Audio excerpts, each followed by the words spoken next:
Hello, everybody. Welcome to Bill and Ammon's Bogus Hangout. I'm going to have our guests introduce themselves. Doc, will you start off? Yeah, Doc Sheldon here, Pacific Valley SEO and Deep SEO Con. It's a new logo for the new conference, huh? Terry. Terry will you Van introduce yourself? Horn, parts unknown. Thomas, will you introduce yourself? Thomas Sickle, founder of Blueprint Marketing. And Steve. Steve Grenzer with Steam Driven Media, and working with Deep SEO Con as well, and recently fixing hay balers. So when is this Deep SEO Con? It's The conference. Go ahead. As I say, the conference itself is in September on the 7th and 8th.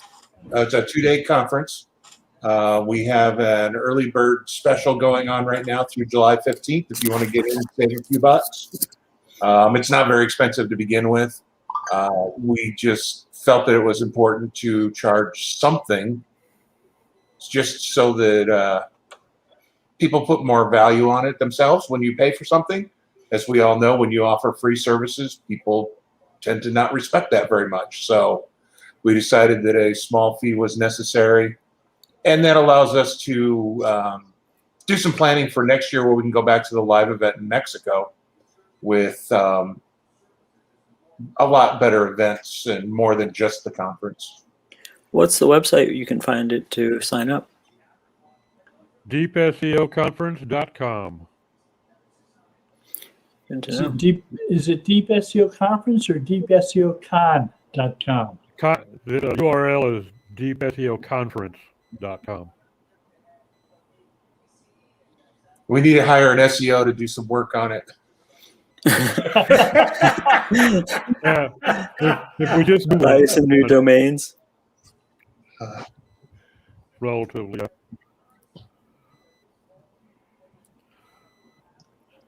But it should be interesting. We've got some great, a really good lineup of speakers, and we're trying to push for a little bit more advanced stuff, not SEO 101 that you get at some of the conferences.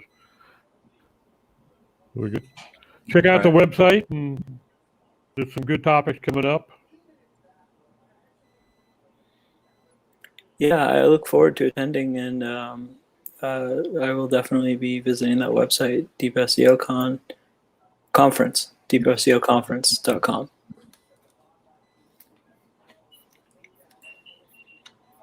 Me too. I've got to put together a presentation for it. And thus endeth the shameless plug. Oh, no. The plug does not end. Yeah, we're just getting one. Just getting started. Yep. How long has Deep SEO Con been around for? This is our first year.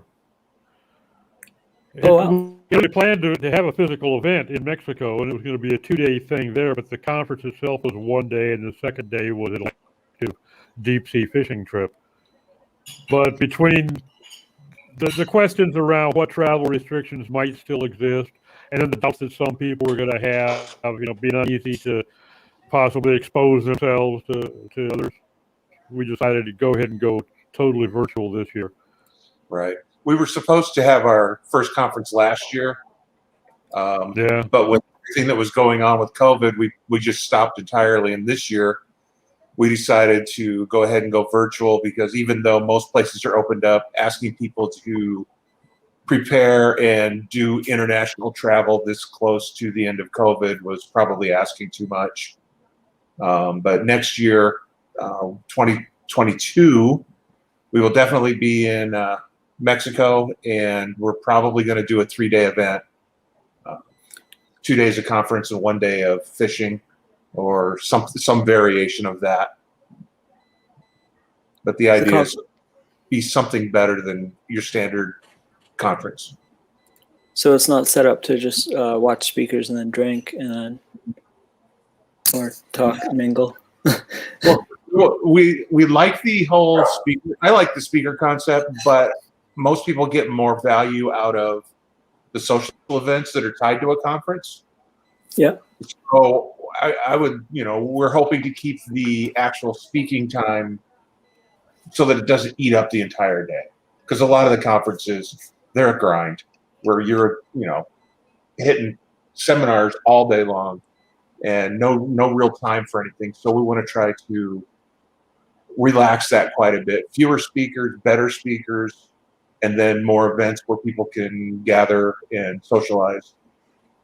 Hence the deep sea fishing where you're trapped on a boat or two for a whole day. Can't swim very far, you're out of luck. Yeah, that sounds fantastic. I'm looking forward to street tacos. Yeah. There you go. Yes. What Plenty part to of be had. Mexico? Ensenada, which Ensenada? is just about 50 miles south of the border.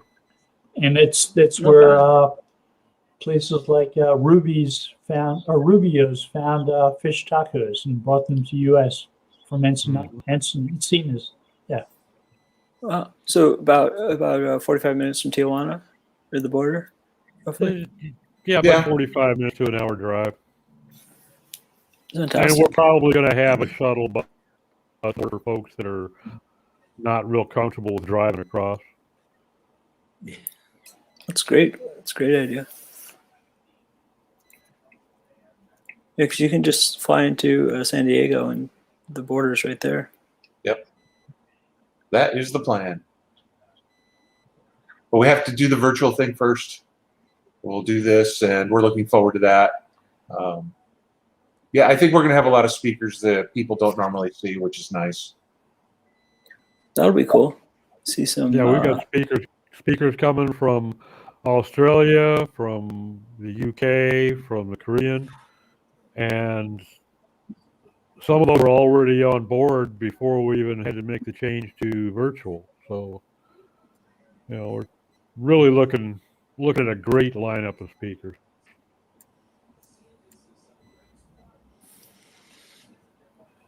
It's fantastic. DeepSEOconference.com.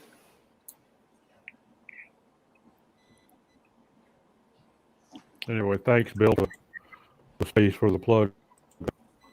You're welcome. It sounded exciting. I figured you got your logo up. I figured I'd pull more information from you guys.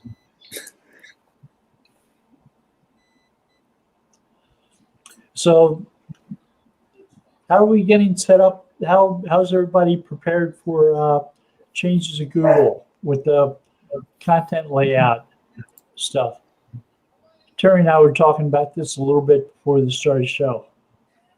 Yeah, the web core vitals and It's mostly old concepts, old technology, right? It's making sure that content doesn't move around on the page when you go to it. yeah. The cumulative layout shift. Biggest problems that I saw on websites is there's a slider program that's also been hacked several times that doesn't put a height in. So when you use that particular slider, there's no height. So it shifts. And I'm talking, if your slider is 3/4 of the page, it goes up 3/4, and then all of a sudden, boom. So why is page. Google trying to fix the web? Yeah, that I agree with. That's not so, and that's an easy fix. Trash the shitty slider. Does it start with an R, the plugin that creates that slider? Everyone uses it, and it's a piece of shit. It's like review the or worst response. written plugin I've ever seen. Had over 100,000 exploits.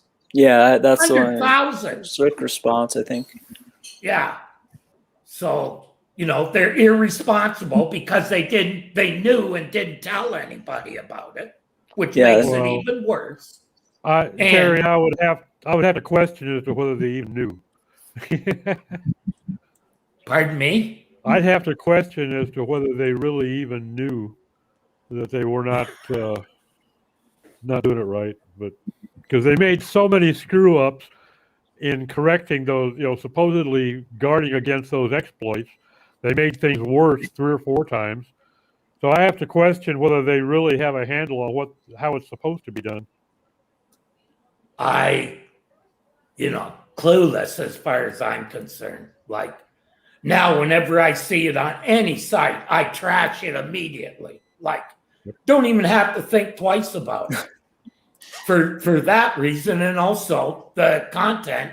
And when you go in to fix it, you quickly realize, unless you want to go through several thousand lines of CSS in order to fix it, right? And all it takes is for them to add a height to their thing, and they don't. And it should, because it's a full section of the page, right? A slider takes up so much space on a web page, Yeah. and usually it's usually for very little information. Yeah. For me, sliders are the biggest conversion problem any website probably has, because it's wasted real estate. Unfortunately, the vast majority of website owners love hero images. They love seeing the big splashy picture at the top of the page. We built websites where not only was it a slider, but it was a video. Yeah, so done that too. The header video, and then it would slide to another. I mean, it was beautiful. Like a 40 meg file up there. Yeah, the 18-second page load. I've always, unless you're a photography site, I've always steered people away from sliders. Like I think big header backgrounds are good if they display exactly what the company does at the top as well. If you can do like the 5-second test, then people can figure out what you do. But if you think about it, why do the site owners see it? Because they see it on every website they go to. That's why they think they should have it too. Yeah, and it's not bad. It doesn't look bad. It's you know what? Yeah, I did. Finally, I showed someone, right? This is taking up 80% of your homepage. The first screen people see. Above the fold. This is taking up 80% of it. Click-through rate is 0.03. I mean, one of the first rules you learn in SEO is that every page on your website is potentially a landing page, not just your home page. That's right. And home pages are overvalued. Well, we solved that by just making one-page websites. Continuous scroll for the win, right? Infinite scrollers, Steve? That's your favorite? Oh, no, we don't even infinite scroll. We just load the whole damn thing. As you scroll down the page, the URL changes at the top without the old squeeze pages. I remember those. The URL would change. God. Ended up looking like a Neil Patel landing, sales page, huh? No interstitials there. What kills me is those pages made so damn much money. I mean, I've got one client, her cookbook is still selling when we're 6 years down from when that page was first put on the internet, and she's still selling $200 or $300 a week, and nobody's touched that page in years. And it's massive. I mean, you could scroll and scroll and scroll some more before you even get to an opportunity to buy the cookbook. Wow. But with age, it probably got better as far as ranking of passages is working. Yeah, passages found the buy cookbook. If it's a known cookbook, people might just be typing in that query. I don't know. Well, No actually, chaptering. I know where most of her traffic still comes from ClickBank. The affiliate marketers love the book. So she's got other people signing her book for her. No, she designed the book. She wrote the book, published it. It's a hard copy book.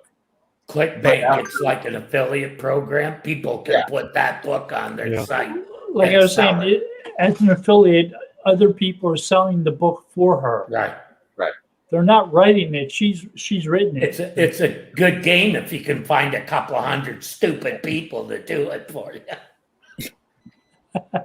I don't know if stupid's the right number. I know guys who make. Well, okay, I don't know in all cases, Steve, but I know in the case, the one time I did it was selling web position, and it was a really big mistake on my part. I could have made a lot more money other ways than Well, that's becoming their affiliate. I figured that out and started buying the program and reselling it. true. Good affiliate marketing is a different animal entirely. Oh, Yeah. Well, I also didn't care that they took a recommendation I made and put it on one over thousands of websites. I mean, everywhere I looked was this recommendation from me on a product that I quit using because it was a menace to society. It was a menace to society. Yeah, web position, you remember it. I know, but that No sounds doubt, like a line of a rap Well, it's song. not a compliant bot, so to me, it's a menace to society. Public enemy number one. Yeah, or in my books, it is. A lot of people don't mind that, but you know, if I don't want you on my site, I should be able to tell you that. And they wouldn't follow robot commands at all, as do most of the programs out there. Still don't follow it. I'll bet you SEMrush does it. I think they do. I think that I think most of the paid crawlers do. That's my guess. But I mean, it's possible they don't. Oh no, do a search on the internet and I bet you find people that are blocking their crawler and complaining that it's still crawling their stuff. well, I've seen a couple tools that actually offer you when you go to make a crawl, set up a crawl, they offer you the option to respect or not robots text. Yeah. Like on Screaming Frog gives you that. You can ignore robot text or you can be compliant. Yeah. And for the purposes of SEO, you want to be compliant so that you can pick up stuff that's blocked. Speaking of which, let me ask anybody else here. I know some of us have been using microsys tools for several years. I came across one this morning that's been around for at least 4 years that I had never heard of before. Tech SEO 360. And it's kind of a neat, it's for technical audits and whatnot. It's kind of cool because you can really filter what you want to scan for. So if you just want to pick out all the JavaScript or all the 410s or all the scripts, you can set up your crawl that way and it will pull just that data. Anybody ever heard of it? You can do that in Screaming Frog, I'm pretty sure. Under the customization. I've never seen this level of customization in Screaming Frog before. Yeah, check out their This is site. amazing. You wouldn't believe what you can do with that thing now. It's Well, I pretty use it a lot, astounding. but I use Screaming Frog quite a bit, but I've never seen this kind of filtration before. So if you want to pull, if you just want to see all of the JavaScripts on the site, you can pull just that. So you don't have to download everything into a CSV and sort it out yourself. It's exactly what it gives you. Kind of cool. Yeah, it'll do that. It'll do that in the customization. If you say, look for this JavaScript call, it'll tell you every page it's on, I'm sure. Interesting. I missed that. Just It'll- saying. It'll extract. It's not that because I information. think it's the greatest thing since sliced bread.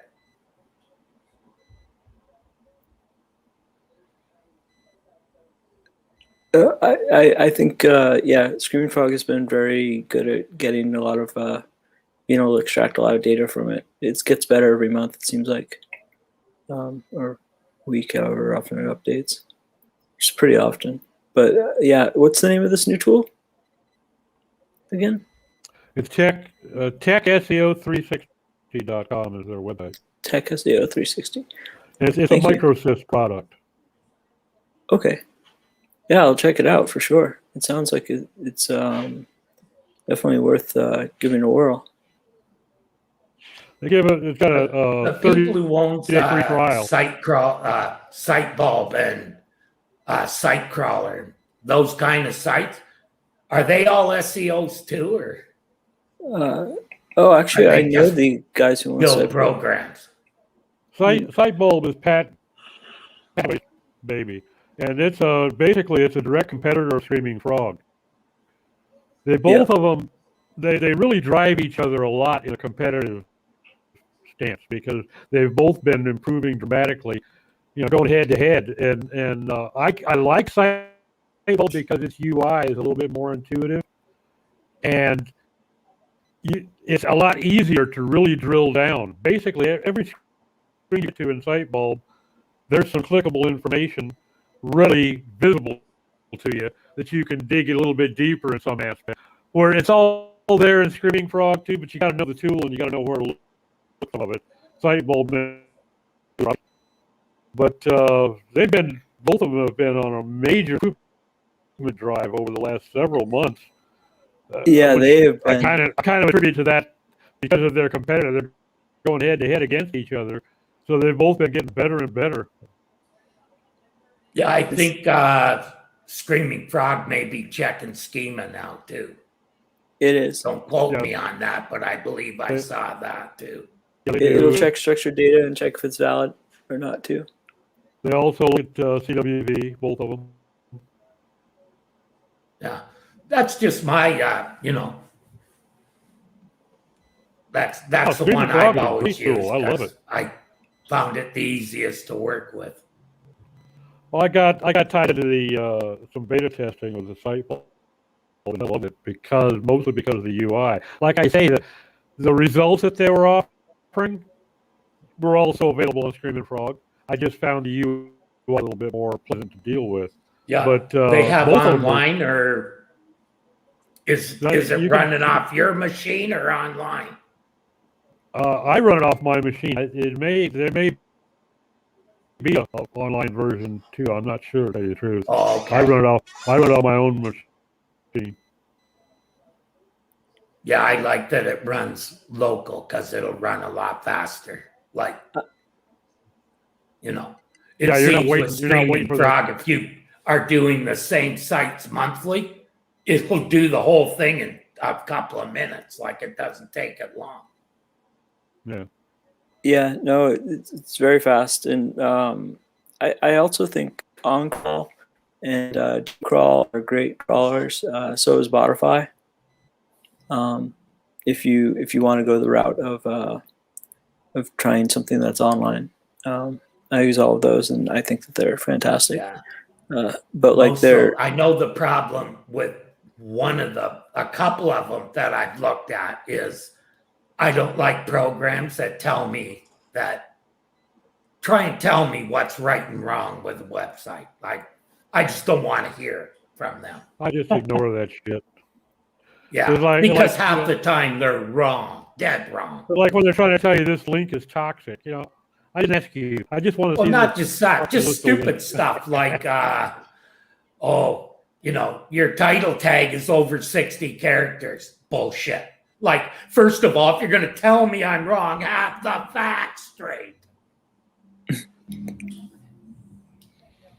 Like, how long is that myth going to keep perpetrating or whatever on the web, and someone not step up and say, actually they weight 80 to 85 characters. The 60 to 65 is what was displayed in the SERP in the early 2000s when that myth was perpetrated.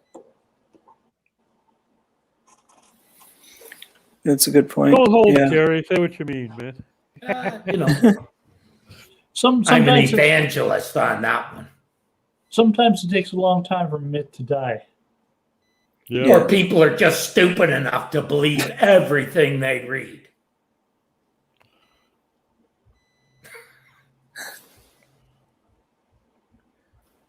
Well, it's in an SEO program. It's got to be right.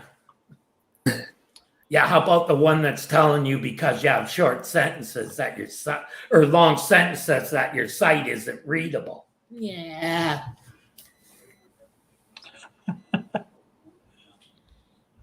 Or that keyword cannibalization is a bad thing. Yeah. Or they're telling you your page is under optimized. Well, you know. Yeah, I'd be really upset if I actually had 2 pages on my site on page 1. That would piss me off. Yeah, really. Yeah, I'd be real mad about that. Yeah. Oh, the cannibalization thing. Every time somebody mentions that, I start laughing. Like, what are you, fucking stupid? Cannibalization? You want to have all 10 of those places if you could get them. I mean, who made up this bullshit anyways? Like, There was somebody asking one of the SEO groups just the other day if having the same keyword on more than one page was okay, because then you would have 2 pages competing for the same keyword. Yeah, because Google always uses only one page to put in their SERP. And what kills me is these people are professional SEOs. no, they're not professionals, Steve. They're guys who call themselves SEOs. There's a difference. They are professional SEOs in the fact that they have paying customers. I'm sorry. My standard for professional is just a little bit higher. There are people who Can do, you take money? there are for people who do SEO who refuse to call themselves SEOs. They call themselves competitive webmasters or inbound marketers or something else that's not competing with SEO, so they stand a chance of ranking for what they do. I say I'm a web developer who knows a little bit about SEO, so I incorporate it in my work. I don't even charge for it. That's how stupid I am. I kind of take the approach that they took in Monty Python. I don't call myself an SEO because I don't want to get shit all over me.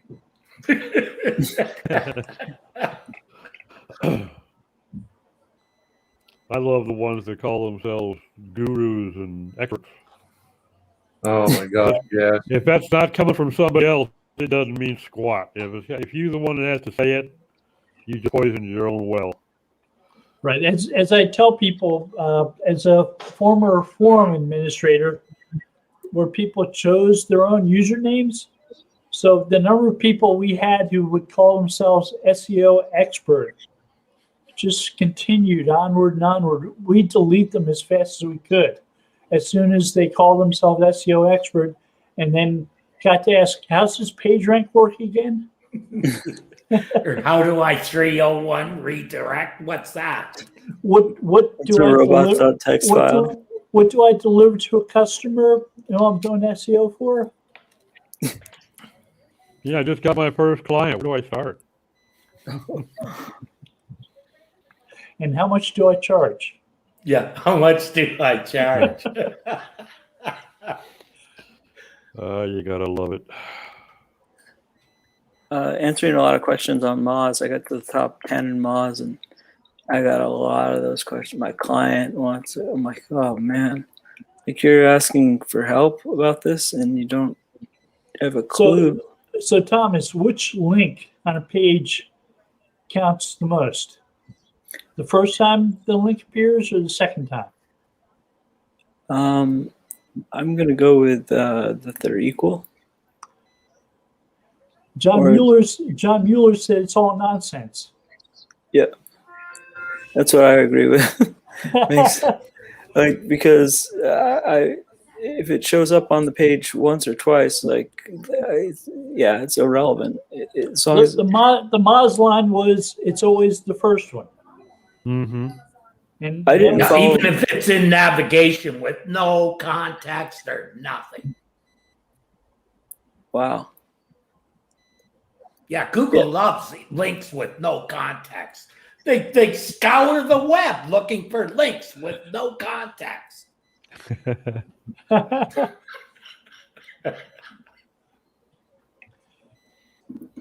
Really? Yeah. And people wonder why some of us make fun of people on the Moz that we shouldn't be doing that. Well, Christ, come on. Look Oh, where you're going for your information.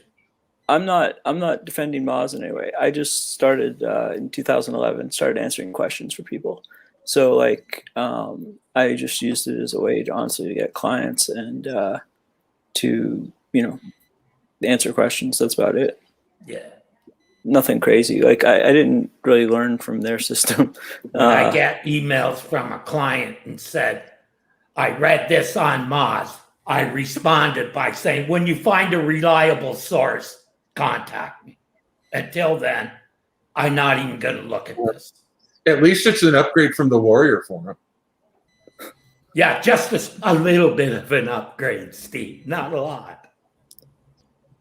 I would say, like, yeah, there's not a lot of Moz is right, but there's some people are.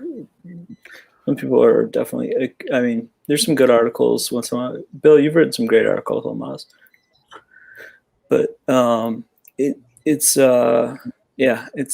funny to see how bad some of the answers are from other people, and from. I'm not saying mine are all perfect at all. I make a lot of spelling and error, grammar errors as well, but.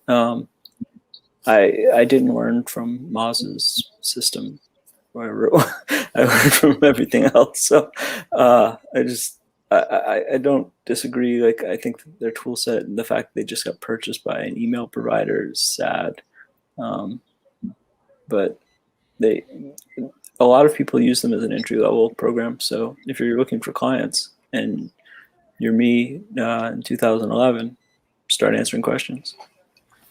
Well, that's one thing that Moz did manage to do early on, back in the SEO Moz days, that they managed to set themselves up as a resource not just for marketers, but for those seeking to learn about digital marketing as well. Not necessarily to practice, but because they wanted to start a business, have their own site, and wanted to see if this is something they could learn, do for themselves.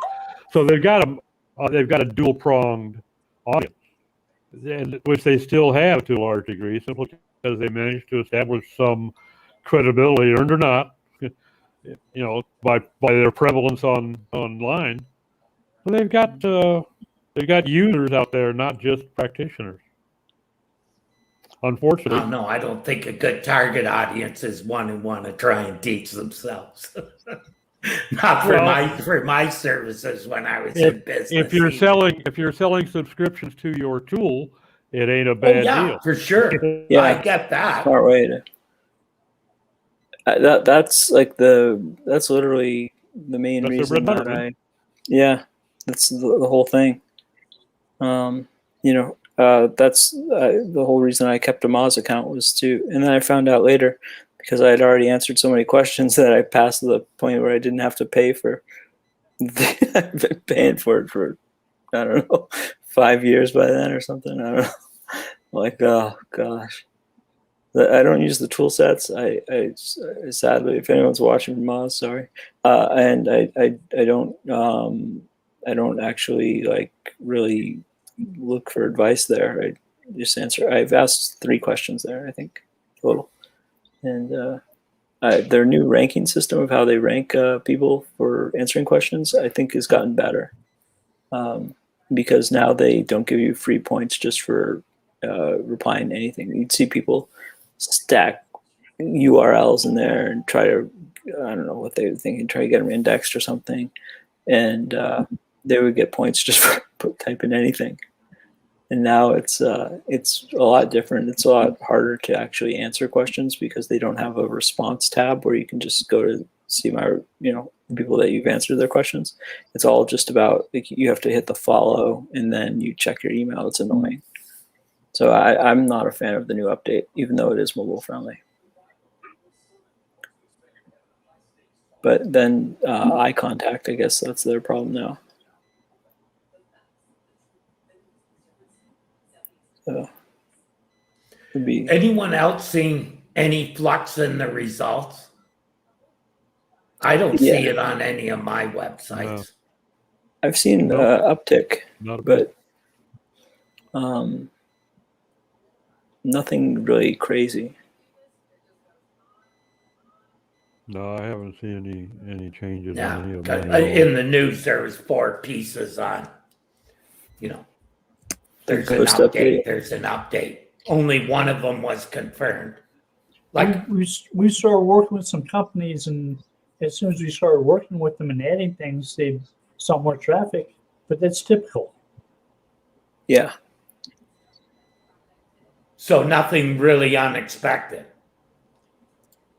No, Yeah. And you're dealing with your money and your life sites for sure. which is such a broad topic. If Yeah. you But look you at know the what I mean. Like Raiders lawyers, Guide, white collar professionals, etc. anything we say is your money, your life site is your money or your life site. Because they have like 7 or 8 different categories, including the all-encompassing other category. Yeah. Okay. That's a big one. Uh-huh. But I think what people are trying to pinpoint are major updates or a core update, right? Well, for anything to be called a core update, the lowest percentage I've ever seen is 7% of results were affected by it. Well, the Core vast majority update. the vast majority of updates are core updates, and that they affect the core web ranking. Some of them do more than others do. Right, Some of them are very limited in scope, right. like decompounding compound words. Okay. Well, So even back in the day what when I'm trying Google to was say is that there's all this guessing about and this screaming about all the flux in the results, and yet, it's only certain people that are certain activity that is resulting in this, and the people just don't seem to understand that Google isn't that stupid anymore, that the little tricks that used to work are, they figured that out long ago. Time to move on. Yep. You remember the Florida update back in 2003, Yep. where it affected lots of sites. Mhm. Now they paid more attention to how many things are going to affect at any one time. They know, and they call it a core update because I think they have a threshold. Because in a couple of things I've read recently, the word threshold was used. That the review update that they were doing just before the last core update didn't really reach a threshold where they felt it needed to be confirmed. Well, the patent that came out with the website representation vectors patent said they're using neural networks to classify websites, and they're classifying websites on basis of industry and expertise. They also said they were classifying queries using query logs, but they threw in the middle of that sites that are being ranked on those need to meet thresholds, quality score thresholds. And if they don't meet the quality score thresholds, no matter how much expertise they're displaying, they're not going to rank for those things. Right. And those are the type of sites that would have to worry about CWV, like core web values, right? They're going to get hit the hardest. They don't necessarily call core web values a core update. Right. They're looking at like n-gram statistic language models as a core update. Yeah. Okay. They're running the n-gram statistics on a wide variety of sites and comparing them. Ones they already know they consider good sites, and ones that they don't consider good sites. And that's kind of my point, is that it doesn't have to be a core update to kick a site right in the sack, ranking wise, because I've seen it. Because the page speed update did that to a website that I had worked on for literally years. And it took me months to figure out what the problem was because it was sequential. It wasn't like, boom, we dropped 30%. It was like you drop 8% one month, 8% another month, and then you drop 10%, and you look and you see half the rankings that you had on this one section of the site 3 months ago are now all on the second page. And you're saying, what the, it's the same website. Yeah. The difference, more competition in the area that got hit than the area that didn't get hit, exact same style put into the pages, if you know what I mean. The optimization was pretty much the same, and they were ranking the same. But after the page speed update, that one part of the website didn't tank, but it cost me the client. Yeah. Yeah, that's brutal when that happens. So it's an update that. Well, and here's the kicker. If I had have had analytics in the right place, in the below the, like in the footer rather than in the header, I would have realized that a lot of people were backing out of the website. Yeah, okay. Okay, so that actually skewed the results to the point that it kind of hid the problem that was actually there. That makes sense. Yeah. It was in the header giving you just basically too many hits. People were leaving and going without you being able to see. Well, it's a few things. You see how much time is spent on the site, for one thing. So you see the page loaded and they right away. Yeah. Because they were annoyed that it took so long for the page to load. Yeah, site speed is a huge deal. Or it got counted and they never even saw the page load. I've been working on some Shopify Plus sites, and I'm surprised at their inability to actually make them faster. Or, they say the server's got a ton of power.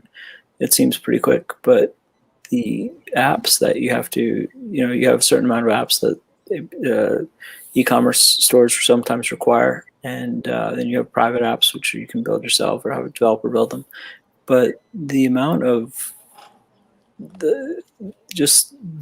lack of control that you have with them hosting it, and you don't have any root access or anything like that, is kind of and I'm not saying anything negative about Shopify, but I've found it more frustrating when compared to a regular site when optimizing for web speed. You still doing Shopify, Steve? Yeah, a little bit. It just depends on, what's going on with the client. I think we're going to be putting out, I just had a client on Squarespace, and that's a holy nightmare. But Shopify, the same problem. Yeah, Shopify is better, I think, than Squarespace for e-commerce by a lot. Everything's better than Squarespace for everything. Quite a lot.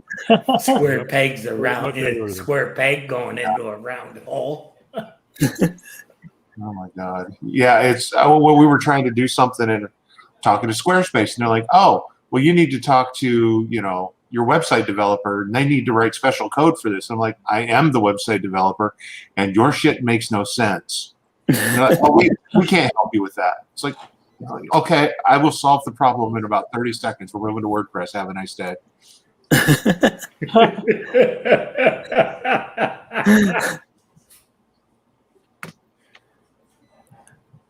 WordPress does make everything a lot easier. Anything with root access or real access to the files, and that you can actually.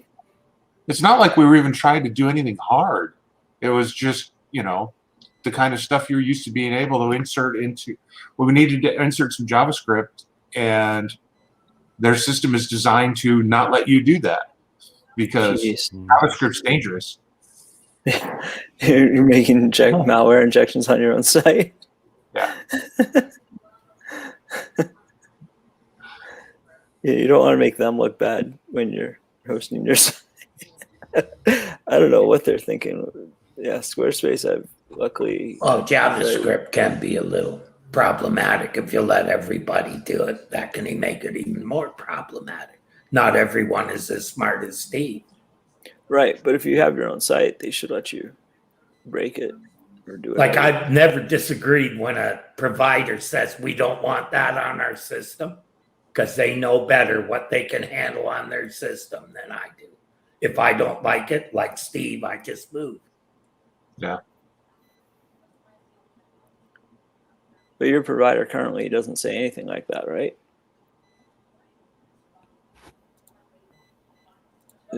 I've been lucky. I've never had to work on anything but servers that I owned.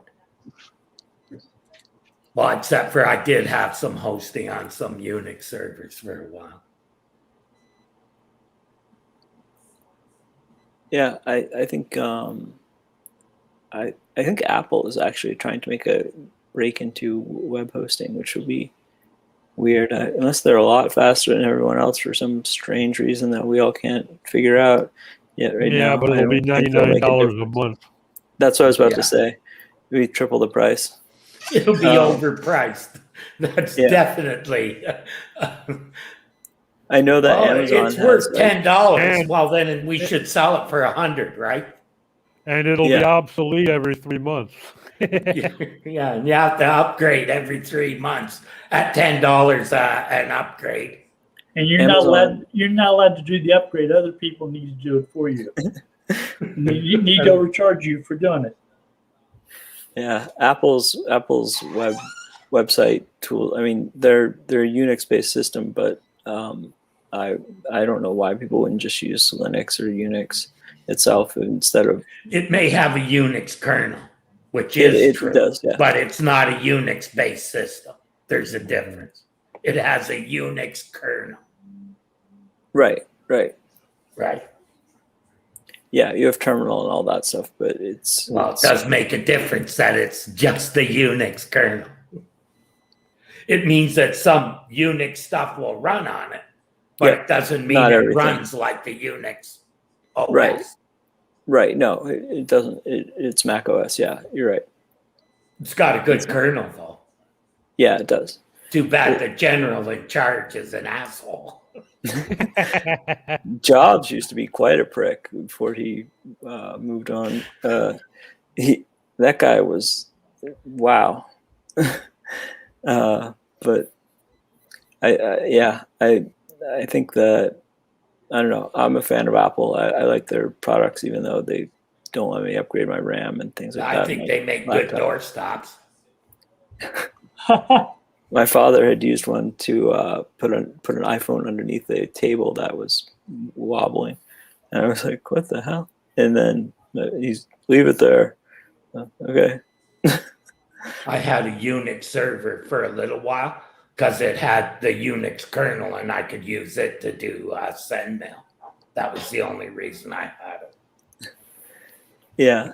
No, I think there's a lot of great hosting out there now, and I think there's a lot of great opportunities for people to run. With all sorts cloud, there's no reason to,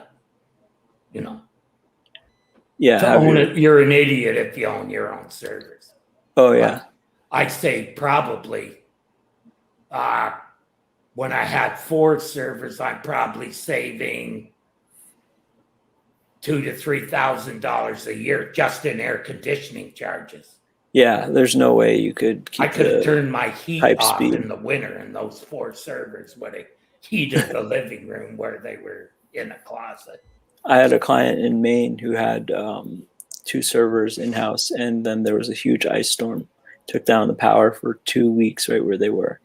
And no email, no web, nothing for that entire time. They finally got it moved over to. My hydro went up considerably when I plugged those 4 boxes in. Yeah, colo and stuff like that I'm all for, but like, I think like people, I imagine that must have gone up dramatically if you have 4 big servers running in your house. Well, you consider, right? I got 3 years of Azure for less money than it would have cost me just for the software that Yeah. I'm using on Azure. Yeah. Can you imagine what they I pay paid for a 3 box? years, and that was less than just buying the software in the past. It's scary to think what they pay for a box if they can make a profit off of us. Yeah, but they're but giving a good deal, and they're making is. lots of money. No, it's a great thing. I think cloud hosting Which is that's fantastic. the best thing. You don't have to worry about your provider going out of business because he's trying to run his business on a shoestring budget. Yeah, no, that's true. That's the advantage to AWS and Azure. You got two huge companies, that are making lots of money off it, but they have the wherewithal to do that. Google also is a huge player now. Like I mean, I know that people always say everything's beta in Google and it might go away, but it seems like the cloud's hopefully here to stay. Their service record has been pretty good. I was impressed. I'm more of an AWS fan, but they're all good. They're all great. Google dropped too many products that were even making them money. So yeah, I'm not willing to put my faith in anything up there. I don't blame you at all. Unless I only want it for 6 months, I ain't putting much investment in it. If it just came out last week, yeah. No, I definitely agree. I think I wonder what percentage of their budget is actually made up by cloud services now. It's probably pretty high, but I do agree. I've talked to a lot of people who have said the same thing. No, Google shut down too many things. I'm not going to touch them. So speaking of AWS, the founder is apparently stepping down to go into space on the first attempt. I don't know. Oh, Bezos, yeah. He's going to be the first. He's going to be a test dummy. He's going to be the first guy going up. Some other guy paid $28 million to go with him. Oh, really? Yeah. That's funny.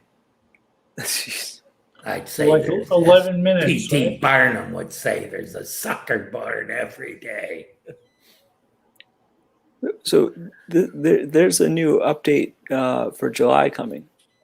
Or the second part of this June update. The July half of the June update? Yep. Yeah, they've already pre-announced that there's a second part to what was released in June. Winter is coming. No. Which will probably be the merging of CWV and this. Well, actually, we're actually looking at 3 updates. We've got the one that supposedly has already started for June. The second half of that's going to come in July. CWV hasn't started yet. That's going to come out in the middle of June. That may be any day now. Well, today's the 15th. I don't know if you get any more middling than that. No, but the thing is, the one that was the first half of that June and July update is separate from CWV, and that started out like a week ago. That started rolling. So you're actually looking at 3 updates over the June-July timeframe. The middle one being CWV, and then June and July being a 2-parter core update. So there's actually 3, not 2. Yeah, I was actually. They already said that there was a review adjustment being made just before the June that was causing all the fluctuation. Like there's a lot of stuff going on, and I think the days of static results when you can hit number 1 and never, maybe once a month go and check it, they're long gone, pal. Long gone. Especially, it depends how hard if you had to whittle the end of your stick to get it in the round hole. Well, plus, you get, the days are also long gone of being able to look at what happened to your site for a particular update period and determine what probably caused your fluctuation.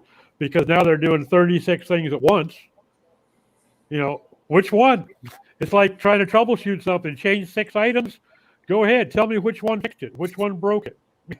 That's why when you are fixing things, you should not try and do everything at once. It's like the onion. Yeah. You peel it a layer at a Yep. time till so And I you can think- see the results of what you're doing.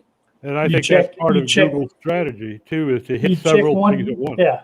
You check one plugin at a time on your website. If you have a WordPress blog, Yeah. Yep. Yeah. you make sure that that plugin isn't causing your problems, and then you check the next one. But you don't check 2 Exactly. or 3 or 4 at the same time. It's like anything you're 50. troubleshooting. You don't try and do everything at once. You do it one thing at a time. And so you can see how that adjustment affected things, right? That's how you can maybe get an idea of what happened to you. But if you try and fix it all at once, good luck figuring out Yeah. what actually happened. So Exactly. it may take a little longer doing one thing at a time, but you likely get a better answer. Better answer, and you'll be able to change your tactics and techniques so that you're not susceptible to it. Yeah, you'll be able to actually learn from it as opposed to just guessing as to which one fixed it. Well, I found you have to do research on every little piece that you're looking that you think is a problem. You can't just look at it and, hear the bladder out there and look at your website and say, "Oh, this is happening to me too." Oh yeah, If you no, do no. it like that, you have to look at your own analytics and try and go from there. Listen to the babble from the crowd is just babble. Yeah, no, not with your own website. If I've seen some conflicts with some plugins that are caused by using other plugins at the same time. Yep. And the plugins that I usually hear very complimentary things about, but they don't always play well with other plugins. It's hard to figure out if a plugin, without using it to really know if it's going to interfere, unless even if they're very popular, for some reason isn't very popular knowledge. Or when you find out once you go and If you look at what most SEO plugins do, right?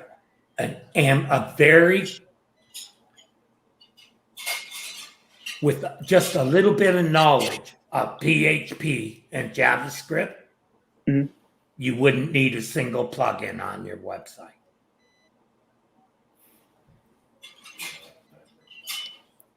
Plugins are just, they're like Well, a big crutch. And that's where a lot of those plug-in conflicts come from. Is one plugin will make a change to the core to accomplish a particular factor, and another plugin will try to make a change to that same core. They get in a loop, they keep fighting each other, change it back, and it breaks the site. Yeah, not only that, some of them just don't really understand the web. Like I was when I was doing testing on Web Core Vitals, right? I get this message that one of the plugins I was using to do a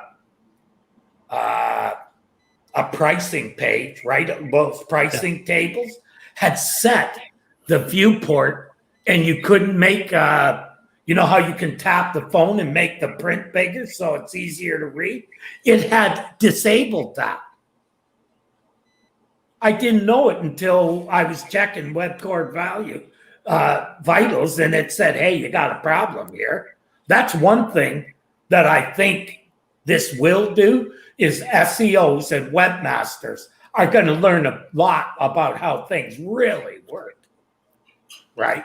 Because even, I've been doing this 25 years, and I've taken the time to try and learn as much about what I'm working with. And as I look at this, there's a stuff that I didn't realize.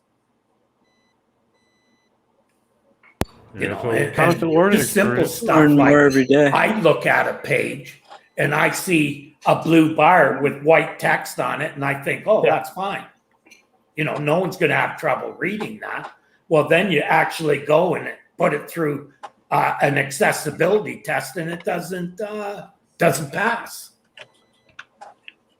Yeah. You have to change the color, make it a little deeper or something. So, you know, that is going to improve the web. Yeah. But, you know, what it comes down to is the cost to do that. Some websites just aren't going to have the money to, you know, even if they are doing good business, they aren't going to have the money to fix it. Yeah. Well, it's one true. of the points that you made in your show notes, Terry, that really resonated with me, talking about CWV, for sites that don't have like 1,000 visitors a day, they're never going to see live data. Oh, And lots of sites will never see live data. Never, because they don't Yeah. get enough They're not getting the traffic. traffic. Most sites don't, in fact. Yeah, it does take a lot of. Well, I don't know. I don't have a single client that's getting data. No, it's I think that's a very important point to make. There's been an awful lot of hype around this Core Web Vitals, and in reality, most sites are never going to get any realistic data to look at. Now, it will certainly point out some issues, but you're never going to be looking at real results, and you're never going to be seeing them immediately. You go make a change, now you sit back and wait a month. Well, and the issue I have with it, Doc, is that the tool that they use instead, you know, you use it 10 times and it'll give you 6 different answers. Oh, at best 6. That's it. That is not something that you can actually, that you should actually be able to frig with people's results based on that kind of an estimate. In my opinion, we're going to see litigation from this. Just like we saw litigation from, we talked about it just a little bit ago. The Florida update. There were actual law cases, or, you know, class action suits taken out against Google over that. Mm-hmm. You know, and lawyers see a chance to go at $1 billion company, one that the government doesn't necessarily hold in high esteem presently. You know, and, you know, they're messing with people's sites and causing them to spend money that they don't have. It's not right. You know, just like I didn't really feel that page speed was, you know, something that they should be making a factor, because, you know, it's just not making for a level playing field. Well, you know, I see your point, but by the same token, I can also see Google's point in trying to ensure that the results that they're showing in their SERPs are a decent experience. They're trying, because what are they trying to do? They want to sell ads. To sell ads, you got to have Google users. To have Google users, you can't keep showing them shit. You know, so I understand their point. It's going to be a mess to ever sort out. Well, No. their tool is off by that much, Doc, that it can say the first time I test, it says, oh, you scored 48. And then I do 10 tests in a row and I get scores as high as 100. I mean, perfect. Well, and I get emails all the time that they're saying that this particular URL has the elements are too close together. Yeah, I get that too. Targets. That's one of their favorite problem. Here's another thing. Do you know that on the Lighthouse test, right, it'll tell you your tap targets are too small, but if you run the mobile friendly test, it doesn't find the same know issues. I did that just the other day on one, and I had the insufficient contrast, and they were too small or too close together. I went to check them out, checked out the URLs, read them through my own tool, not my tool, another tool, and they checked out okay. So I went back to Google. I hadn't changed a damn thing. I simply said, okay, they're fixed. Now take a look. They tested them, came back and said, yeah, that looks good. I hadn't changed a damn thing. So, almost every tool that Google has offered in terms of mobile testing, page speed, I have zero confidence in them because the results are all over the map. They're inconsistent as hell, and they even disagree with themselves. You look at two of their tools telling you two different things about an element at the same time. So Yeah. I'd rather go to a third party. Yeah. Same with if you tested your schema. I did this when the new schema validator came out. Yep. So I tested the schema JSON on the schema site in Google's old tester, the old Two different results.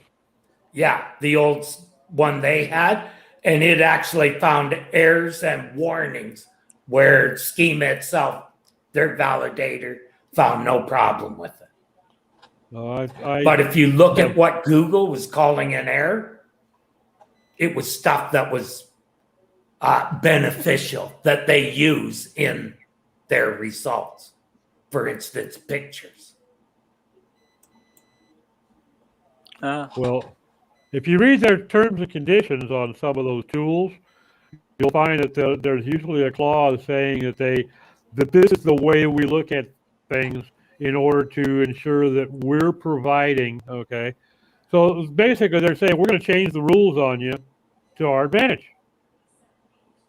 Well, to me, it's all about saving them bandwidth in the long run. That's always a big Look big at it, thing, CWV, page speed, mobile friendly. What does that do? Mostly it speeds things up. What does that save? Google bandwidth. Well, machine cycles has always been their major currency, Yeah. So they say it's for the benefit of their users, but it's for the benefit of their cost to crawl. I'll believe that over anything they say ever. I disagree to the extent that I don't think that their monetary cost of those crawls is the big concern. I think it's the ability to access the grand depth of data they need to look at and still be fast. I think it's machine cycle, not necessarily dollars and cents. It's also the web is changing all the time. Like, I mean, literally. Let's say I would tend to disagree there. I would love to be able to look at what, and be able to see what their costs really are. My bet that's what I was just going to say. Their dollars probably their costs for crawling are probably in the tens of millions per year, per month, excuse me. Yeah, but as opposed to their income, they're a drop in a friggin' bucket. And they get their income by being fast, okay? And they spend the same way Jeff Bezos spent when he first started Amazon. Let's buy a new product by 10%. That's $1 million a day they're saving. So I remember working at the second fulfillment center for Amazon as a summer worker, part-timer, and hearing people talking about Amazon, how it never ever made any money. Wow. At the time, Amazon had moved from books to CDs, and they bought a pet store, and they were continuing to buy new products, new product types, and they've continued. Now they compete against some of those people they open things up to. They compete against the cable manufacturers, for instance. They have a Amazon brand. Yep. They even compete against. They see what's selling on Amazon and they make their own brand of it. Yeah. Yeah. Yeah, they sell mattresses. They sell. I mean, they sell everything. They probably sell everything. All sourced in China. Well, Pretty much. China's not a bad place to get product. Yeah, unfortunately, it doesn't help the people in Detroit very much. But it fills Jack Ma's pockets. Yeah, I'd rather see it in the people in Detroit's pocket than Jack Ma's. I mean, that actually benefits the United States. You know, there wouldn't be so many disillusioned people if they could get a freaking job. So, water is infrastructure? Water? Well, it depends if you're a Republican or a Democrat. I guess you're not from Detroit if you're a Republican. Yeah.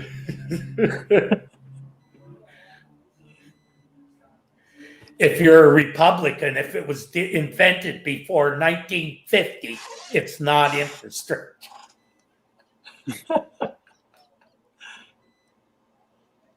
Those things should just fall apart.